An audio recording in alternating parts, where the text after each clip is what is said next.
It just makes it more exciting. Don't worry. There you go. Just makes it more exciting. Subhanallah. لعله خير.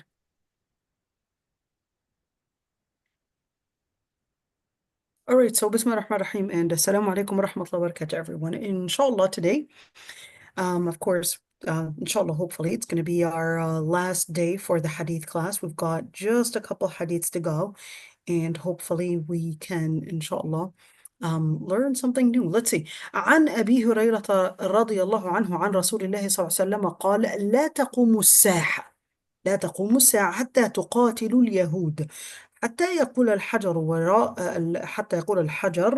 وراءه اليهودي يا مسلم هذا يهودي ورائي فاقتله. This hadith is quite interesting. Let me translate it first.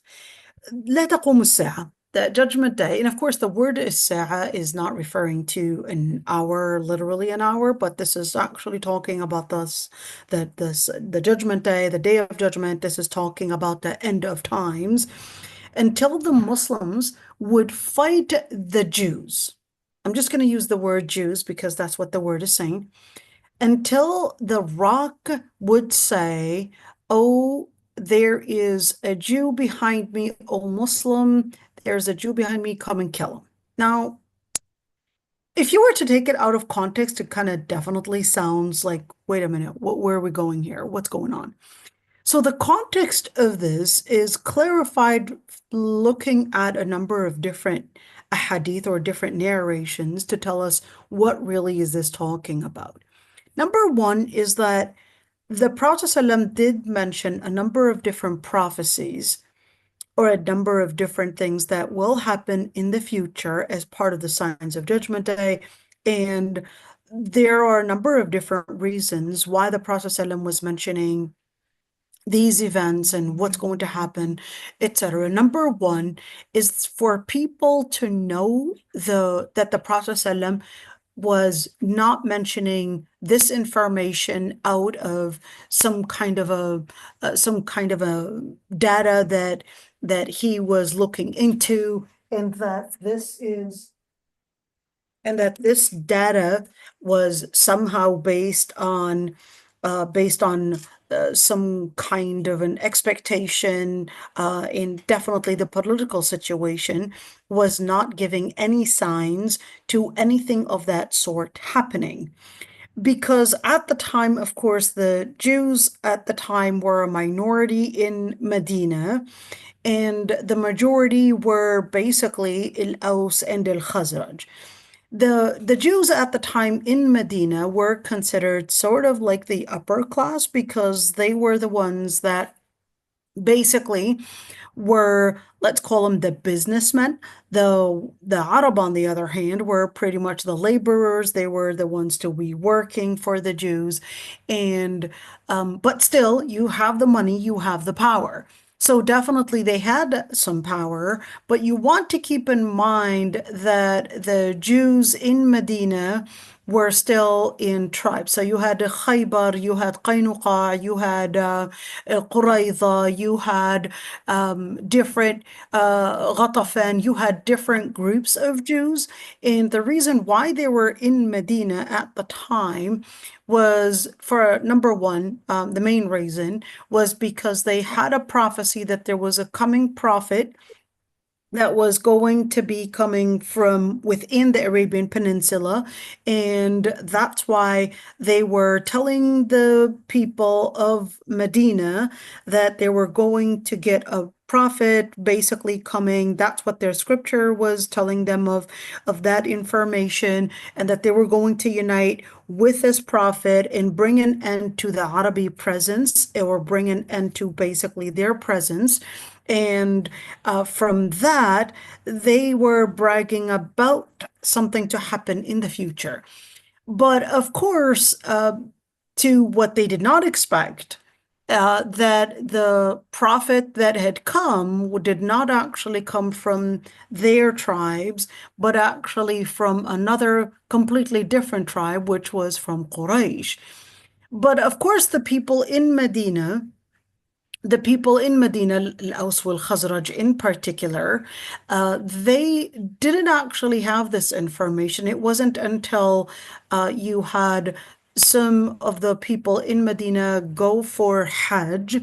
Remember, they were doing Hajj at the time, but it was based on the rituals, the pagan rituals, and that's when they would basically meet the Prophet ﷺ. The Prophet ﷺ was introducing Islam to them.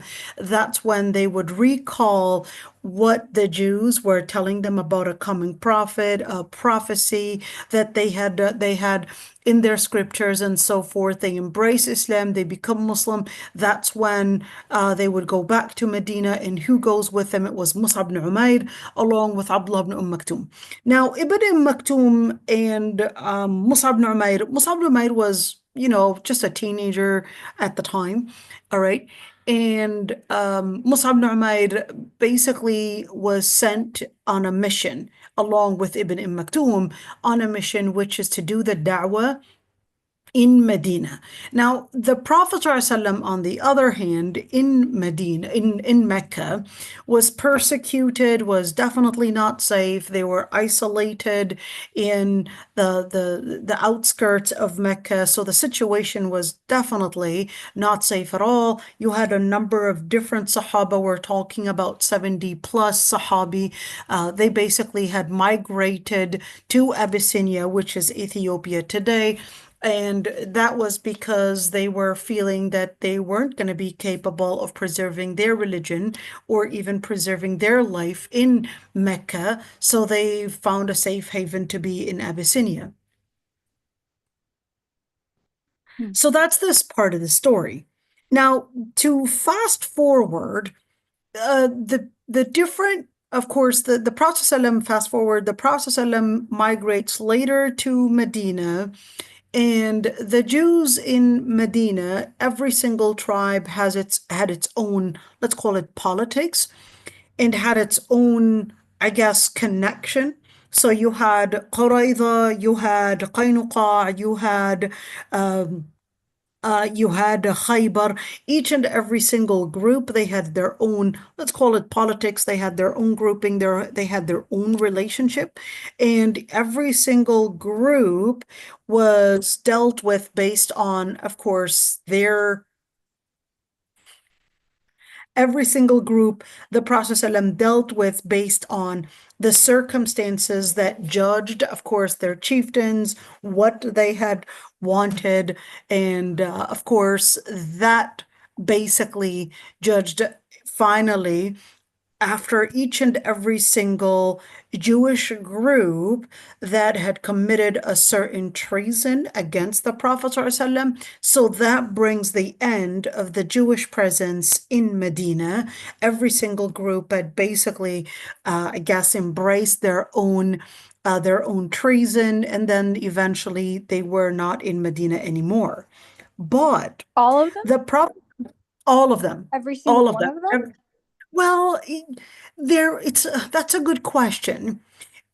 Later on, so you had Qaynuqa, Khaybar, you had Qurayza. Those were the main ones. Remember, they weren't the majority. Okay, they weren't the majority. So later on, you had some that stayed, but eventually they embraced Islam. I'm so sorry. I'm so sorry. I'm just getting a phone call. 1 second. I'm so sorry. Okay. So later, you had some that didn't move necessarily, but later embraced Islam. But in the end, the Prophet ﷺ did mention that the Jewish presence and the Christian presence in Medina and Mecca was no longer allowed. So eventually, of course, they moved out to the outskirts or moved out other places, and mainly you had some that moved to Bilad al-Sham, Syria, some moved to Iraq, some moved to Yemen. So those were the areas that they had moved to. But the Prophet ﷺ was also telling us of something that would happen in the future, that there would be some kind of a Jewish coalition this Jewish coalition, is it called Zionism? What kind of a coalition is it? When would this happen? There are other ahadith.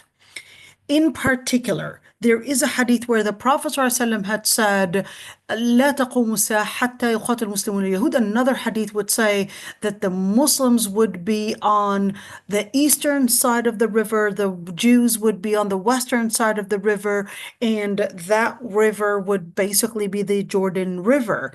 So we're looking, so what makes the eastern side? What makes the eastern side? That would be Jordan. What makes the western side? That would basically be what is called today the West Bank, and basically what is called Palestine right now. So what would bring about this coalition to basically somehow unite in a way to fight the Muslims? What kind of a political circumstance is going to somehow create this power where the majority, of course, the Jews, or at least a certain group of Jews, are basically right now, or at least based on the moment the hadith was explaining, that they are going to be uniting in this area and fighting the Muslims, and that would be part of the signs of Judgment Day. Now, you want to keep in mind when you see a hadith like that, of course, it's very easy to just look at it and say, does that mean all the Jews? The answer is no, it doesn't necessarily mean all the Jews. So I know that right now, for example, we have some Jews like the Notori Karta, for example, they're against Israel, and you have a lot of Hasidic Jews that are also against Israel, and they're against Israel not necessarily because they don't believe that there's supposed to be a Jewish state. They just don't believe that it's supposed to be now, or that it's supposed to be happening now. They believe it's supposed to be when the first, according to them, it's the first coming of Christ happens, and then their aqidah is different, but that's when they think, and of course a certain cow is born that's of a certain orange color, and not a single white hair is there. So the Jews that are in right now, quote unquote, Israel, they basically decided, well, we can make this cow by basically doing genetic, genetic modifications in order to make this cow happen. Okay, so they'll have these genetic modifications in order to make a cow that fits Did they already start on that? Oh, a long time ago, they already have it. They already have it. They Oh my already God. have it. They already have it. So they already did these genetic modifications in order to get this kind of cow. They paid a lot of money to get this genetic modification to work out, to get this cow that fits the descriptions that they're looking for. And it's so funny how, yeah, you're going to create a prophecy. They genetically modified the cow? They genetically modified it. No Yeah. way. Yes, in Texas. They genetically. Really? In Texas? Yeah. Wait, In hold on. Is Texas. that That's the crazy. cow they were talking about that they basically flew out to Israel to Yes, that's it. There a you go. specific night? Yep. I think that's some kind of Kabbalah ritual. It is a Kabbalah ritual. It is a Kabbalah ritual, but you want to keep in mind Hasidic and Kabbalah, and in the end, you do have some Jews. That's what I care about right here, is that when this hadith, for example, لا تقوم الساعة حتى تقاتلوا اليهود, is this necessarily talking about all the Jews? The answer is no. That's what I want to get to. It doesn't have to be all the Jews. It basically is talking about a group. So we definitely know that not all Jews are basically going to be the ones that were fighting, and that it's speaking about a specific group of Jews that would create some kind of a coalition, create some form of, let's say, a political stance to create injustices within Muslim countries, within, of course, Palestine in particular, and that would be part of the sign of Judgment Day. And there is another hadith that actually said that the rocks and also the trees would even speak and say, there is a Jew behind me, come and kill him. Now, if we were to, take the wording in this, I would say general statement, it would definitely seem like we're talking about all the Jews, but no, in Lugha Arabiya, you can use a certain statement, but this is actually talking about those that are basically living in basically in this coalition fighting the Muslims, etc. This does not necessarily mean all the Jews. It doesn't necessarily mean that we're going to be running after Jews everywhere in the world, just looking for them, just to kill them. Definitely not. This is talking about those that would be fighting the Muslims, that would be creating the massacres, creating all the injustice in Palestine. And then certainly, so what does it mean that the hajar, that the rocks would be speaking? And there is a certain plant that the Prophet ﷺ said, إِلَّا شَجَرَةَ الْغَرْقَدْ. Let me show you al-gharqad and what that looks like. And he said that is from Shajar al-Yahud. So except this tree right there. That one won't speak, right? It's like a That bush. one won't speak, but it looks like a bush. The Jews would actually be carrying it. They would be carrying it in some kind of a some kind of a plasticky thing.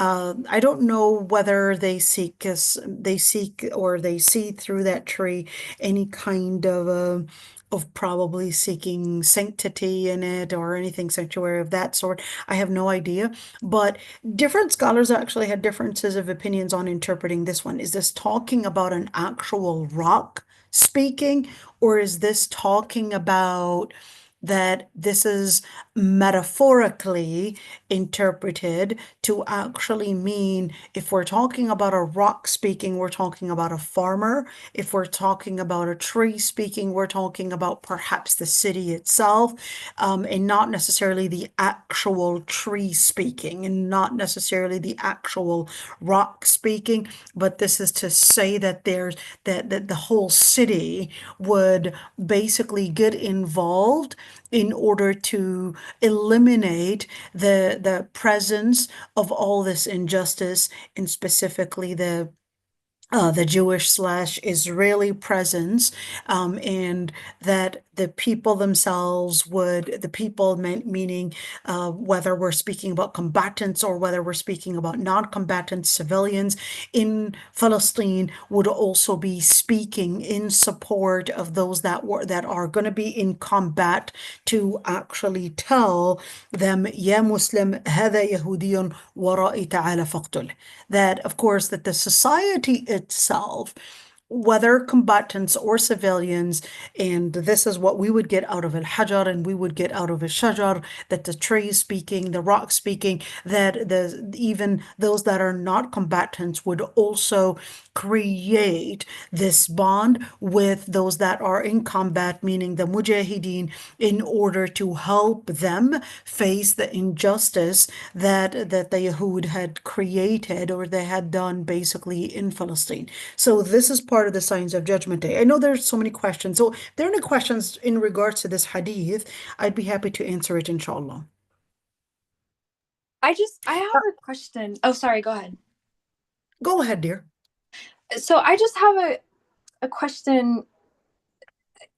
It correlates, but also doesn't correlate to what we're talking about. But I was always just so curious about it, because I've had conversations with people about this, and I find it to be very extreme. So I was always wondering, like, the enemy that is always portrayed is always the Yahudi. However, like, sometimes when I have conversations with certain Muslims, like Shia, for example, they're so radical and extreme with their perceptions of our faith. Like for example, I not that it matters, but my bloodline comes from a lineage of the Prophet. So they say that we don't love the Prophet enough. And I always get attacked for it, and that the way Sunnis practice their faith is like not right. So it's sometimes I wonder like who is truly our enemy at this point, you know, like who's trying to take us out? Is it just the Yahud, or also there are other I don't know what to call them, trying to attack us as Muslims. I just feel like at this point Muslims have gone through so much, and we just want like a peace, like just a middle ground, so we could just live without war, you know? So Okay, I just, so yeah. a couple things here. Who's the enemy? Okay. First of all, it's important to recognize that throughout history, there was always this, let's call it the fight for being a superpower, a fight for power, etc. This is always the case. This isn't necessarily Muslims. This is America, this is China, this is Germany, this is Italy, this is every single country. This through Babylon, this is Alexander the Great. Because when you speak of power, you're not just speaking of control. You're actually speaking of an identity that you're putting on ground, and you're also speaking about giving certain privileges. In the certain privilege that we would be talking about, whether it's your culture basically being superior, your culture, and it's basically not you not contradicting with your own culture, with your own belief system, with your own principle. So that was the case throughout history. This is reality. All right. But one thing is that the enemy in Islam is not necessarily just a label that if you're a Jew, you're an enemy. If you're a Christian, you're an enemy. No, it was not that case. In fact, Allah subhanahu wa ta'ala called the people Ahl al-Kitab, Ahl al-Kitab, when he calls them Ahl al-Kitab, basically to tell us that we have a lot of things that we share when you would call them Ahl al-Kitab.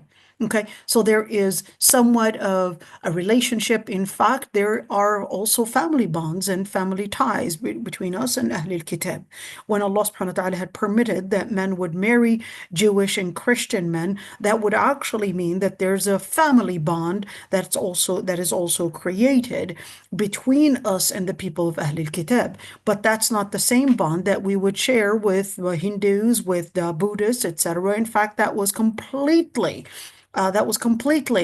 forbidden in Islam, whether for the men or for the women. So when you say who is the enemy, it's not necessarily the Jew. If the person is being just, if that group of people they're being just, then in that situation, we know in Islamic history, we know that the Jews, they actually found the Muslims as being the safe haven.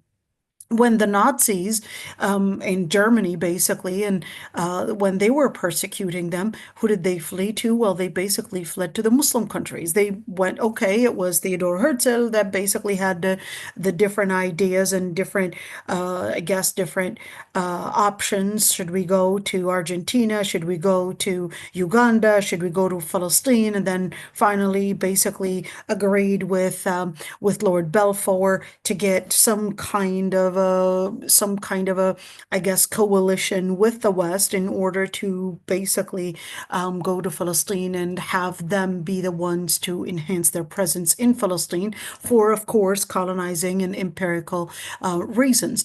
But when you look before, historically, the Jews were living in Al-Andalus in a great bond. In fact, they had their own neighborhoods. They were working in the government. They were part of the community. The Muslims didn't perceive them necessarily as enemies per se, but they perceived them as Ahl al-Kitab. The Prophet ﷺ had even said, "Man adha dhimmiyan faqad adhani." If you harm a dhimmi, what is a dhimmi? A dhimmi is basically the person that is a Christian or a Jew that is considered basically supposedly to have the right to live within the Muslim country with, of course, protection, security, and certainly as a citizen there. So the Prophet ﷺ said, you harm these people, it's like you had harmed me. So the Prophet ﷺ was letting the Muslims know that just because someone that is a Christian or a Jew, just because they are probably not, or they're not Muslim, and just because they're probably living in a different faith, it doesn't mean that they don't have the right for protection.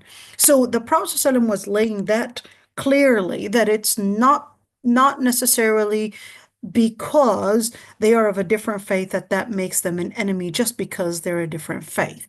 When does that enemy part go to the surface? The enemy part goes to the surface. Allah subhanahu wa ta'ala says, لا ينهاكم الله عن الذين لم يقاتلوكم في الدين ولم يخرجوكم من دياركم أن تبروهم وتقسطوا إليهم. The ayah was really clear and says that Allah subhanahu wa ta'ala does not forbid you from acting kindly and justly with those that have not expelled you out of your countries, have not killed you, basically if they're being just with you, they're being basically the ones to also protect your rights, just like their rights are being protected, then تبرهم وتقسطوا إليهم is supposed to be the general rule. But if they would change, whether we're speaking about Jews, Christians, or whether we're speaking about any other group, well, that's when you are going to do your of course, your homework, your duty to protect yourselves and protect the society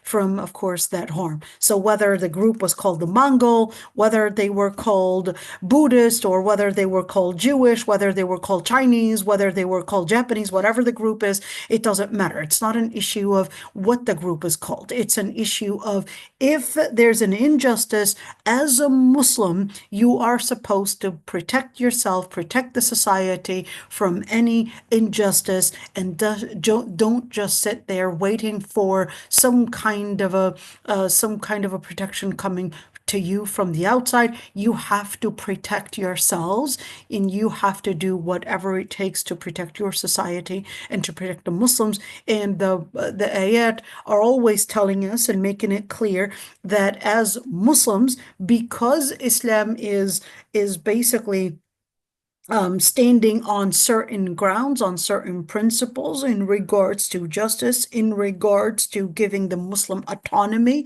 and protecting the principles, etc., that's going to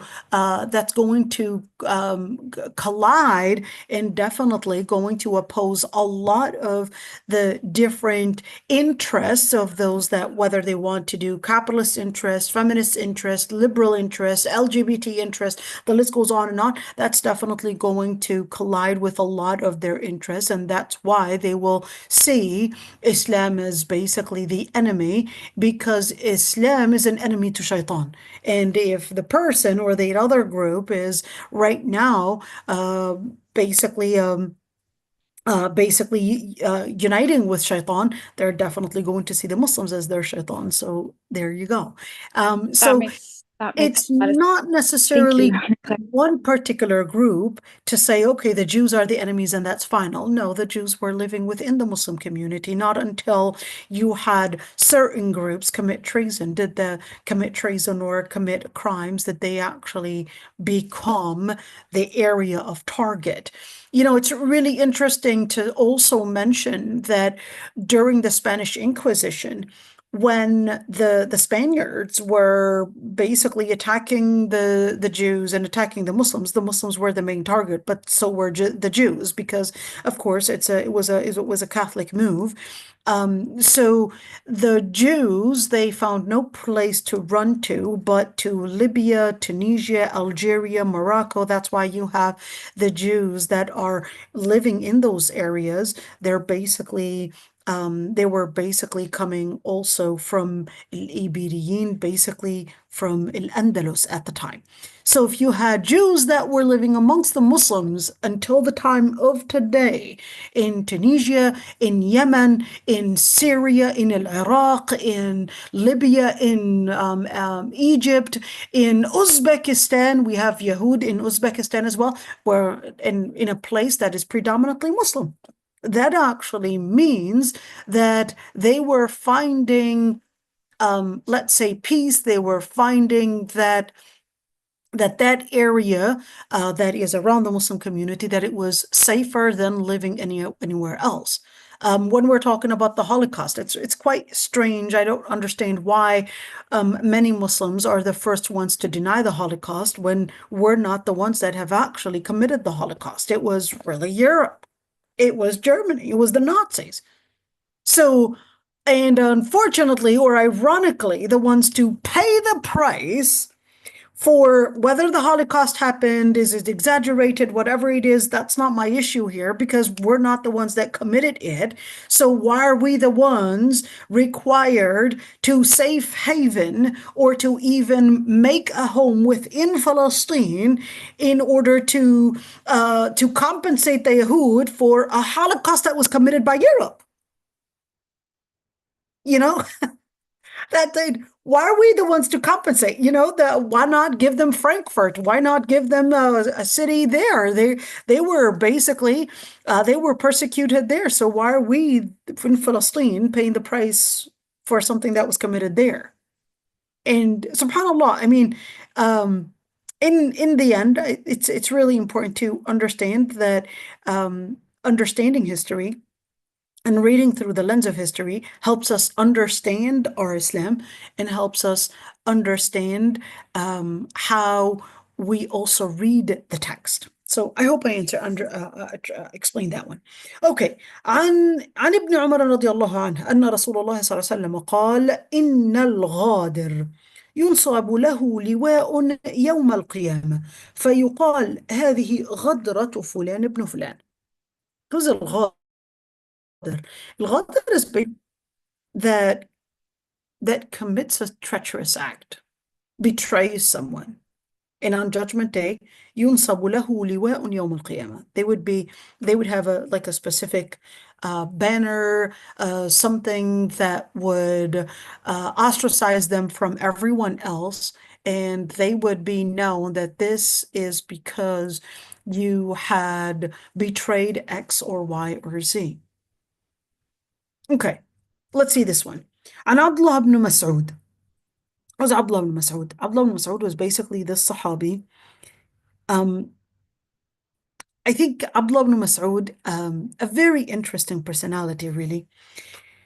In terms of body size, quite small, very small. In fact, you're talking about somebody that was known to being a very petite in body size, to the point that one time he had fell off a tree and the Sahaba, they started laughing at Abdullah ibn Mas'ud because of his very small ankles and very tiny, I guess, very small bones. And the Prophet ﷺ tells them, well, you see this ankle, just the ankle of Abdullah ibn Mas'ud is going to overweigh the weight of mountain of Uhud, Mount Uhud. And why? Because Abdullah ibn Mas'ud, you want to remember, he lived a very poor life. Abdullah ibn Mas'ud, when he first encountered the Prophet ﷺ, the Prophet ﷺ and Abu Bakr as-Siddiq were fleeing Mecca. They were basically together, that is Abu Bakr as-Siddiq and the Prophet ﷺ. Abdullah ibn Mas'ud at the time was a shepherd, and basically those sheep were not even his. They were for some master. So Abdullah ibn Mas'ud, the Prophet ﷺ comes over, asks him for milk. But then Abdullah ibn Mas'ud said, I can't give you any milk because this does not belong to me. So that's when the Prophet ﷺ tells him to get a sheep that basically did not have milk production. So the Prophet ﷺ wipes over its back, wipes over on its milk glands, and then it right away fills up. Abdullah ibn Mas'ud thought it was magic. So he said, teach me how to do that. So that's when the Prophet ﷺ tells him, makes the dua that he would be an educated man. Abdullah ibn Mas'ud, then the Prophet ﷺ tells him about Islam. He sees this right before his eyes. All right, tells him about Islam. He becomes Muslim, and on the spot, of course, he is the sixth person to become Muslim. That was Abdullah ibn Mas'ud, the sixth person to become Muslim. Okay, Abdullah ibn Mas'ud later, of course, was one of the most important figures, not only in keeping al-Quran, basically, because he himself was one of Kuttab al-Wahi, but Abdullah ibn Mas'ud was also a key figure in passing fiqh and the sciences of Islam. Let's see. عن النبي صلى الله عليه وسلم أنه كان يقول اللهم إني أسألك الهدى والتقى والعفاف والغنى اللهم إني أسألك الهدى.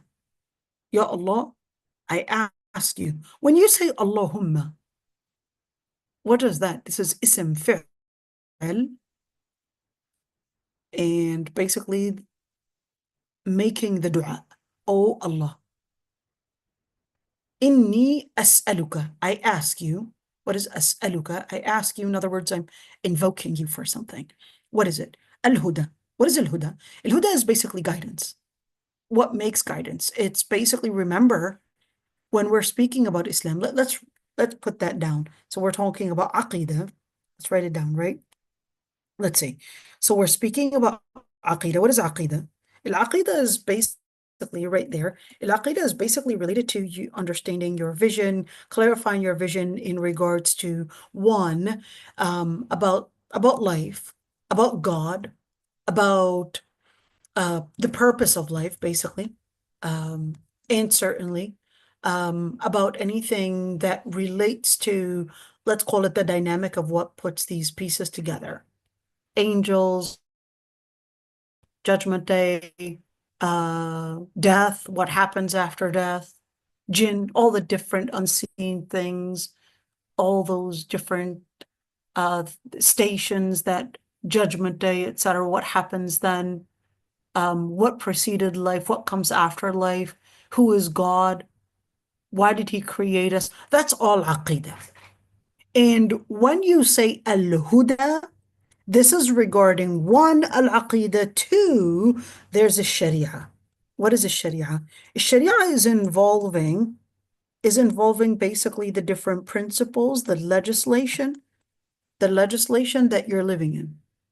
What puts these pieces together? What kind of ethics and what defines morality? What defines ethics? What defines right, wrong?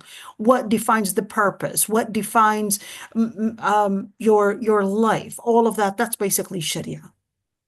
Okay, so when you say al-huda, it's basically the vision and the understanding, the clarity, the guidance to know the details in regards to this vision, life, God, purpose, etc. And in huda is also to help you identify right and wrong. Identify what's right and what's wrong. Ittuqa, on the other hand, is not in relationship to the identification, but is in the relationship to the implication. The application and the implication. So what's the difference? When you're talking about al-huda, it's getting the vision in place. Ittuqa is actually getting the practice in place. Okay? So ittuqa, what is it-taqwa? It-taqwa is actually coming from giving you an armor. That's it-taqwa. It-taqwa, when you tattaqi shay, meaning that you're protecting yourself from it. Let's say somebody wants to slap you. Right away, you would raise your hand up. Why? Because you're trying to taqi, you're trying to protect yourself from that slap or that move or whatever it is. And you use your hand. Why? Because your hand is basically stronger, has a big bone, and that big bone is capable of protecting you a lot more than probably the different things that are probably, whether we're speaking about the abdomen or whether we're speaking about the face. So you use your hand because you recognize that that has a stronger ability to protect you than your face to protect itself. Okay, so that's a tuqa. So a taqwa would be to protect two things. Number one, to protect your aqidah. Taqwa is to protect your aqidah from what? From the shubuhat. From the shubuhat. What are shubuhat? So remember this. Shubuhat are basically the different misconceptions. That's the aqidah. It's to protect you from shubuhat. So whatever is basically harming your aqidah is going to be called a shubha. Whatever that's going to be harming your sharia is going to be called within the parameter of shahwa. What is shahwa? Shahwa is basically going to be the different whims that are out there. So to protect you from shubuhat and shahwat. Shubuhat would be misconceptions. Shahwat would be lusts. So taqwa, so you ask Allah subhanahu wa ta'ala for the guidance, and then for taqwa is to protect your aqidah from shubuhat and to protect your sharia from shahwat, meaning the practices that you would practice in life, from all the different whims that might actually come at you without you realizing and take you into slipping into the different desires. So then, al-afafa wal-ghina. Why al-afaf? What is al-afaf? Al-afaf is basically al-iffa, coming from al-afaf, basically satisfaction, is also chastity. In general, al-afaf is chastity. Well, what does it mean to be chaste? What it means to be chaste, or what it means to have afaf, is that you're limiting the amount that you are taking in to the halal limit in order not to go off boundary. So I've got a halal limit, and certainly I might have the ability to, perhaps I'm intimidated. I do have access to getting more, but the more that I would get, I would probably want more of it. And I end up becoming, of course, intimidated to get more and more, and probably would not know how to downsize, but would continue upgrading and upgrading. And perhaps that upgrade will probably get into the boundary of haram. So that's why in Islam there are 4 things that are necessary in order to maintain our afaf, our huda, and our taqwa in place, which is number 1, you recognize justice. Remember that. You have to recognize justice in order to live it. If you don't recognize justice, you don't recognize the borders of what makes and what defines good and bad, and what defines ethical from something that is basically not ethical, then if you don't recognize where the parameters are, you're going to be confusing your borders. So that's why it's important to start out with recognizing justice. 2, there's no way that you can live your Islam unless you put in a certain investment, and that is enduring some level of hardship. And that's why patience is necessary for every single, let's say, commitment that you would do. There's going to be some level of patience, some level of pain, some level of endurance that you must basically face in order to keep you consistent, to keep you strong, to keep you committed. And of course, number 3, which is basically al-iffa, which is the point that we're talking about right now, which is satisfaction.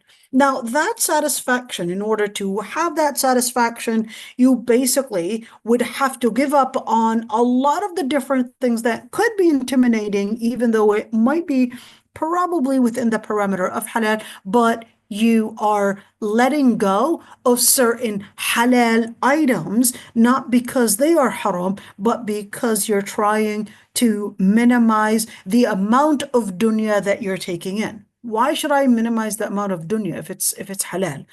So you want to keep in mind that الدنيا سجن المؤمن. الدنيا سجن المؤمن وجنة الكافر. This dunya it's a type of an imprisonment. So should I imprison myself in order for me to be a better Muslim? No, it's not you're imprisoning yourself. It's that you're limiting your dunya intake, whether we're speaking about food, whether we're speaking about clothes, whether we're speaking about all the different items around you. You're limiting that as much as you can in order to help you focus on the inside and not the outside. So you basically limit the outside, the materialistic things that are probably surrounding you, whether it's food, clothes, items, name brands, all the different things that are outside of you, because the more you take from that, the more you would basically distract it away from looking within.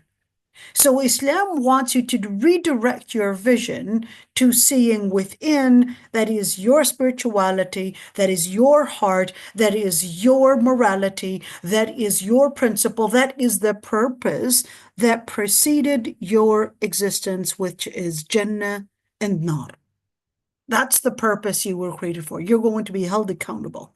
So the Muslim is redirecting their vision that this is not what is supposed to be my area of focus. My area of focus is al-akhirah, is Jannah. So I want to eliminate a lot of these materialistic things because they will be a distractor. So in order for me not to get pacified away from focusing on al-akhirah, I would have to eliminate even some of the halal. It's the stories that actually are mentioned of the Salihin. Some of it may sound rather too utopian for us. I'll give you an example that might sound too utopian, but I'll just lay it out for those that want to go that far. When you look at, for example, Nawawi didn't used to eat certain foods like cucumbers, like watermelon, because he said that they would get him too sleepy and they would give him lots of comfort. And that's why he basically did not eat those foods, because he didn't want to be distracted away from seeking talab al-ilm or seeking ilm. That, I guess it came with certain things to mention when you speak about a Shafi'i, for example. A Shafi'i was number one, he died at age almost 45, which is pretty much the age that Nawawi died in, and a number of different scholars actually died that young. But Shafi'i suffered from severe hemorrhoids. And you're talking about severe hemorrhoids where he always had to sit on a pillow because of the severe bleeding from the hemorrhoids. Just imagine that. I mean, you would have just a small amount, just a small cut at least in that area, and that's enough to basically take away your focus. Imagine this person is basically sitting on a pillow and the struggle of sitting down and focusing, but he was still capable of presenting and bringing in all this ilm.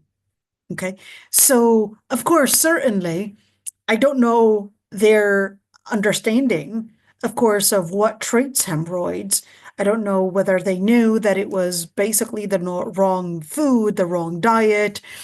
He needed fiber and all of that. I don't know what they had known about diet and food and all of that, but it's important to keep in mind that المؤمن القوي أحب إلى الله من المؤمن الضعيف. All right. that doesn't mean that we eliminate these foods and think that, okay, I need to live my my good example and not eat any of those foods. And if I'm getting hemorrhoids, that's a good sign that I'm becoming like a Shafi. Absolutely not. Would you say that's more like kind of a discipline kind of just let's say like let's say from cake or something like that, you know? Well, there was an interesting story. We're speaking about cake. There was something called الفلوذج. الفلوذج, it was, like there's this what do they call it? Like layali Lebanon. They would make it out of semolina with milk and put some syrup over it and some Wait, and you said that he would discipline himself by not eating watermelon? that was in Nawawi, yes. Okay, well, listen, because watermelon causes constipation. Well, and Nawawi wasn't having a problem with hemorrhoids. That was a Shafi'i. Oh, yeah, yeah. Sorry. Okay, that was a Okay. Shafi'i. Yeah, yeah. So I'm just here, I don't know their medical situation for me to really diagnose what did they have. When you look at, for example, Ibn Rajab, they were saying he had a pale face. So what did he have? Was it hepatitis? What was it? Or maybe, I don't know, thalassemia. I don't know what it was. For me to diagnose, and just by looking at, some of the different things that they had described. But I guess hemorrhoids is something pretty obvious. It's not something that necessarily needs, a specific, I guess, diagnose other than, just by saying, yes, that he had an issue, bowel movement problem, all these different things. Of course, a doctor will give you more details, but definitely, when they would speak of the diet that they would be eating, you're like, well, that explains everything. You would look at Imam Muslim, for example. Imam Muslim died of eating dates. So you must have been diabetic, but he didn't know probably that he was diabetic, that even eating a lot of dates, because he was asked a question in regards to a certain hadith to keep himself up. He kept eating all these dates. I guess the glucose and the amount of sugar just went up, and eventually died of that. Now, I don't know exactly what happened. So Yeah. you're looking at some of those cases, mysterious cases where I don't know I don't want to get you off how. topic, but I was just saying like do you think that was more like discipline Well, I don't want to to say kind of teach your nafs like right. No, well, I want to say two things, Noura. One is definitely, we would get the inspiration, not everything that you would want to take, that you gotta take. You have to have this discipline in one, the amount, and two, understanding not only the amount, but also the type, and considering the circumstance that you're living in. Okay, the circumstance is going to determine a lot of this. At the same time, the second point that I would want to make is, let's not act too utopian and live in moderation. That's the key point. Living in moderation simply means also taking in consideration the circumstance that you're in, and understanding, of course, what makes a healthy mind, healthy body, etc., is actually key. Okay, so I don't want you giving up on your watermelon, on your cucumbers, on your salad, thinking I want to be like in Nawawi because that's what would make a good Muslim. That's not necessarily true. That's not how you act. You act this out. You have to not be utopian, because our sunnah is the Prophet ﷺ. If Nawawi had known perhaps the importance of diet and nutrition and all of that, and definitely he would understand perhaps how he can, I guess, give his life one, good enough sleep, because he was definitely lacking sleep, and because he thought that he didn't want to waste time, so he would reduce sleep. He was barely sleeping, and if you're going to be barely sleeping, your body is going to be definitely not getting the amount of rest that it needs in order to contribute more. So sometimes, that maybe, or that lack of knowledge in relationships, in relationship to health, maybe diet, etc., is definitely perhaps a factor to why some of these scholars didn't actually make it to probably live long enough to contribute even more. Okay, so I don't want That's us true, subhanAllah. I see I what you're don't, saying. I don't want us to live utopian and say, I'm going to endure the pain. Ahmad ibn Hanbal, he had basically lived in migraine headaches for 40 years. I know migraine is a little tricky, depends why, etc. Who knows what reason and what contributed and what led to his migraine. But in the end, of course, should we not seek treatment? Should we stay silent about it and etc.? No, seek treatment, eat right, exercise, doing all of that, because healthy body makes a healthy mind. So it doesn't make you a bad Muslim to somehow eat the right foods, dress right, and probably take those things in consideration. Okay, so living the satisfaction. When we're talking about living the satisfaction, just wanted to note these 2 points. It doesn't mean that you would eliminate halal, but it means to live in moderation. That's the key one. To live in moderation based on the circumstance that you are in. Okay, if you had the money, إن الله يحب أن يرى أثر نعمته على عبده. You had the money to, I don't know, live in a big house. Well, مبروك عليك. Then that's permissible to live in that house. For example, if you had the money to put your children in Islamic schools, you had the money to perhaps pay for let's say expensive foods, etc. That's permissible to buy, because at the end Allah subhanahu wa ta'ala likes saying that people would use and people would make use, of course, of the different blessings that Allah subhanahu wa ta'ala blessed them with. Now, it's important to say, when we speak of moderation, you're taking and you're putting in, let's look at that one right there. We're putting in this DNAIM, remember that one. You're going to look into, well, okay, is my religion in place? Is my children's religion in place? So, for example, if you're buying a house, perhaps in a certain area that's probably lower class, then in that situation, that actually means a higher risk of crime rate, a higher risk basically of guns and certainly perhaps drugs, and the list goes on and on. So that's definitely not going to contribute well to your deen and your children's deen.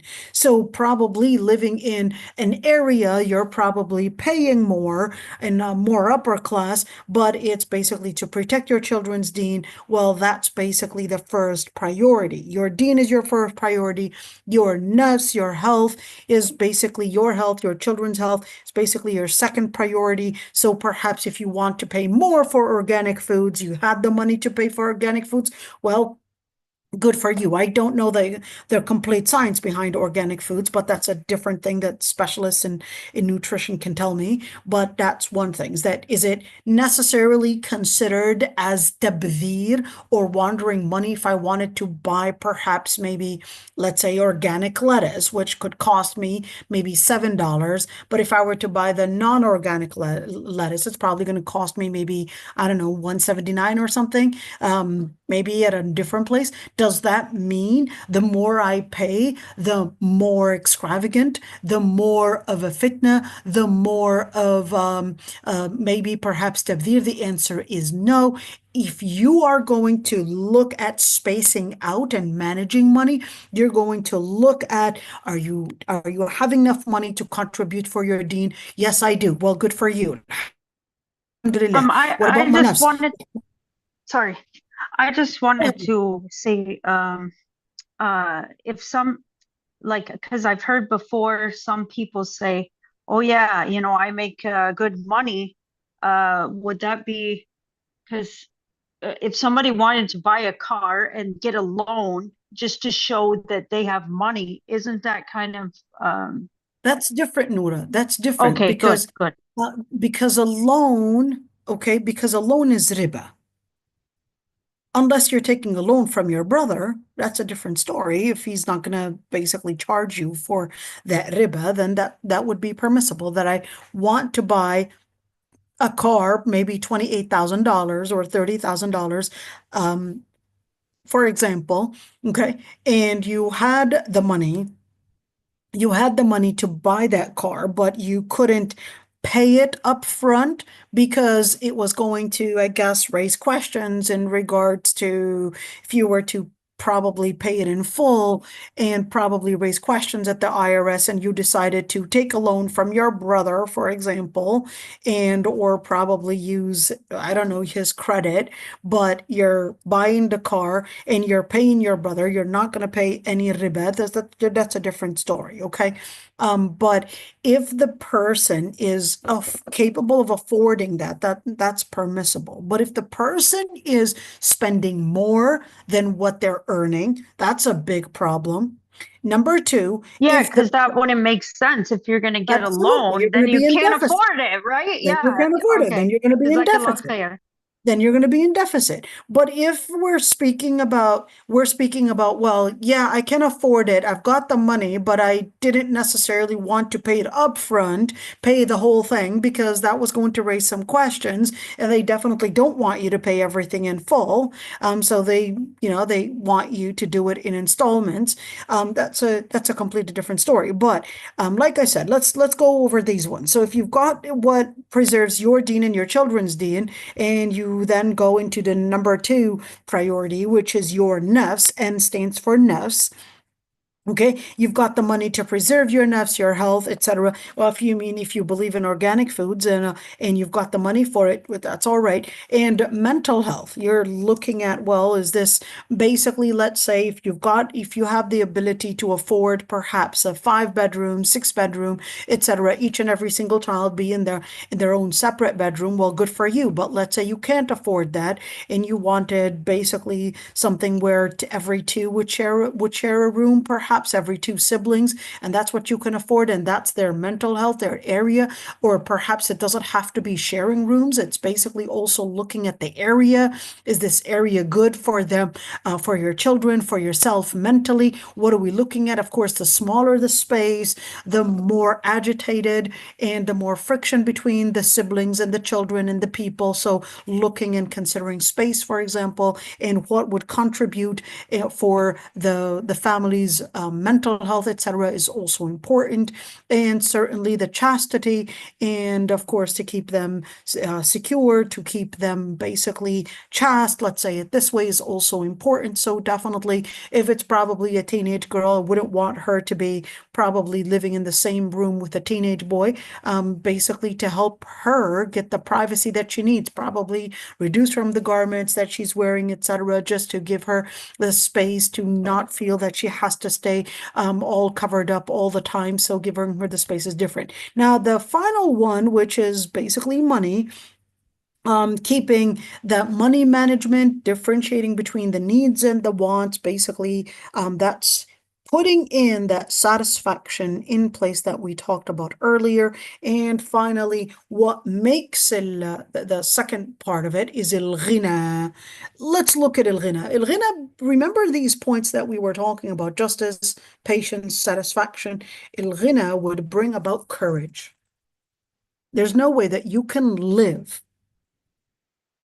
in high reason unless you have these points: justice, patience, satisfaction, and courage. What is al-ghina? Al-ghina is related directly with courage. How is that so? So when you look at al-ghina and you look at courage, what is al-ghina? Al-ghina is not to be rich. Al-ghina is to basically be independent from needing others. That's al-ghina. Whether needing others in probably financially, or al-ghina, needing others and support, moral support, or whatever it is, you're asking Allah subhanahu wa ta'ala that you would have al-ghina, you would not need other people but Allah subhanahu wa ta'ala, and that you would be self-independent. You would be independent and you would just depend on yourself, depend on Allah subhanahu wa ta'ala, and not go for others to depend on for any kind of support, any kind of support. And this is basically coming in with courage. How are they related? When you look at courage, it doesn't mean there's no fear. It just means you're considering one fear and you're basically eliminating the other fears. There's no way that you can live in independence unless you learn how to overcome the fears and you have the courage to basically face a lot of different obstacles and a lot of different challenges. Are you going to learn how to become independent? That's how you become independent. You become independent by overcoming those obstacles that could be nothing but an obstacle that your mind had created, and it's nothing but a delusion. So you're asking Allah subhanahu wa ta'ala to give you al-ghina, which would give you the courage in order to stand up for justice, to basically face all the different challenges, and basically live in satisfaction despite all the different offerings to probably expand your dunya. So when you look at this dua, this is what we call jami' mani'. What is jami' mani'? Jami' actually means it contains all the angles, all the different sides that contribute to a strong you. Mani' doesn't have a lot of orations. In simple 4 words, Allahumma inni as'aluka al-huda wat-tuqa wal-afafa wal-ghina. That's it. It basically made you ask 1, something for your aqidah, 2, for your sharia, 3, for your dunya, 4, to stay consistent and to be strong. That's it. That's it.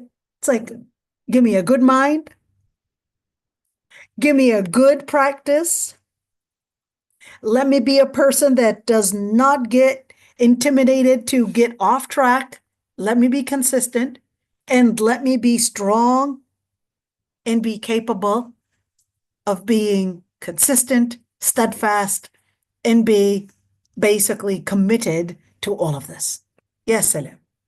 Let's continue, inshallah. That's going to be our inshallah, hopefully we'll finish today. Let's see. عن أبي هريرة رضي الله عنه قال كان رسول الله صلى الله عليه وسلم يقول اللهم أصلح لي ديني الذي هو عصمة أمري وأصلح لي دنياي التي فيها معاشي وأصلح لي آخرتي التي فيها معادي واجعل الحياة زيادة لي في كل خير واجعل الموت راحة لي من كل شر.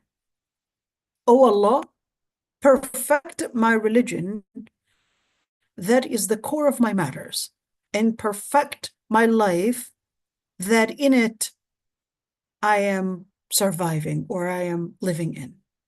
And perfect my hereafter, that is my place of resurrection, and make my life an increase in every good, and death be a comfort from every evil.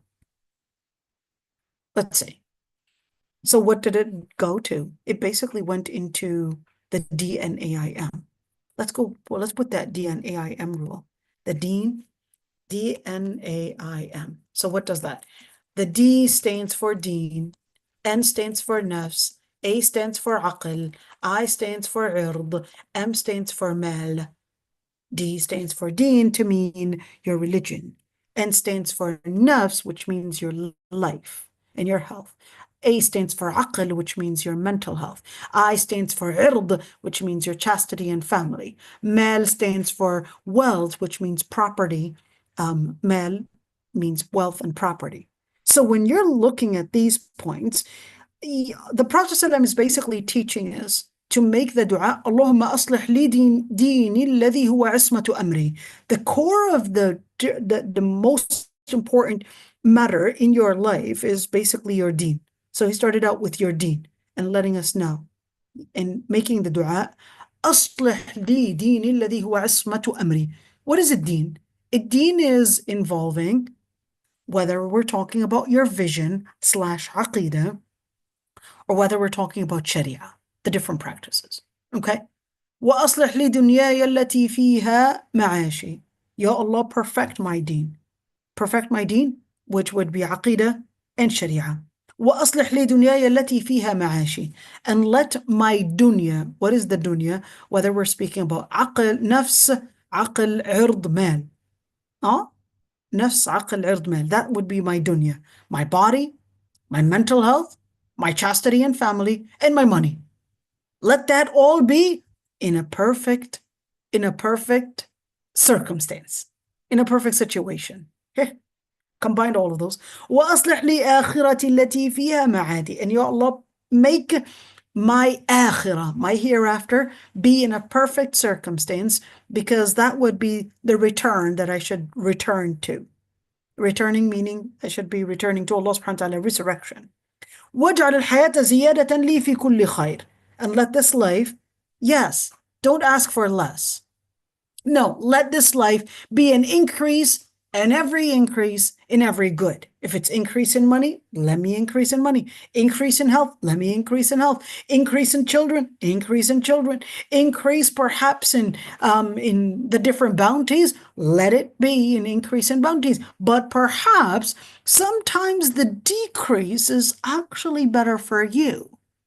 Because remember, مَا نَقَصَ مَالٌ مِّن صَدَقَةٍ.